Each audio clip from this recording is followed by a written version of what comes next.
Medine en concert au Bataclan, il répond à la polémique et pointe du doigt l'extrême droite. La polémique autour des deux concerts de Medine au Bataclan, le 19 et 20 octobre 2018, continue.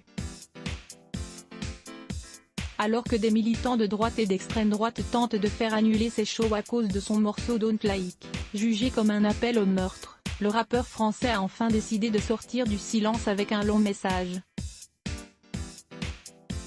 Si les fans de Medine sont impatients de le voir sur scène dans quelques mois, son concert du 20 octobre 2018 est déjà complet. Ce n'est pas vraiment le cas de certains élus de droite et d'extrême droite, ainsi que des associations de victimes des attentats du 13 novembre 2015. La raison ? Ces derniers refusent de voir le rappeur français monter sur la scène du Bataclan et l'accusent de prôner le djihad et lancer des idées islamistes dans ses morceaux Don't Like, sorti en janvier 2015 peu de temps avant l'attentat de Charlie Hebdo, et djihad.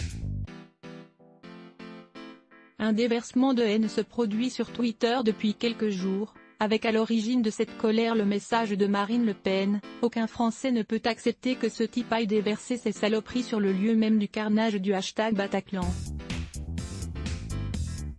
La complaisance ou pire, l'incitation au fondamentalisme islamiste, ça suffit, a-t-elle écrit.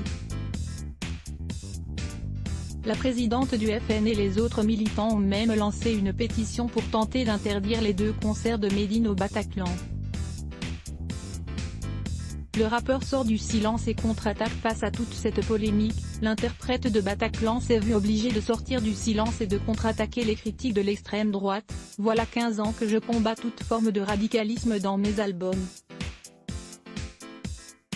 Un engagement qui me vaut les foudres de l'extrême droite et de ses sympathisants, écrit-il sur Twitter avant d'accuser ces derniers de détourner le sens de « S » et chansons, ceux-là même qui tentent d'instrumentaliser la douleur des victimes et de leurs familles. Medine poursuit, « Désormais notre question est la suivante, allons-nous laisser l'extrême droite dicter la programmation de nos salles de concert voire plus généralement limiter notre liberté d'expression ? Pour le moment, ces deux concerts sont maintenus.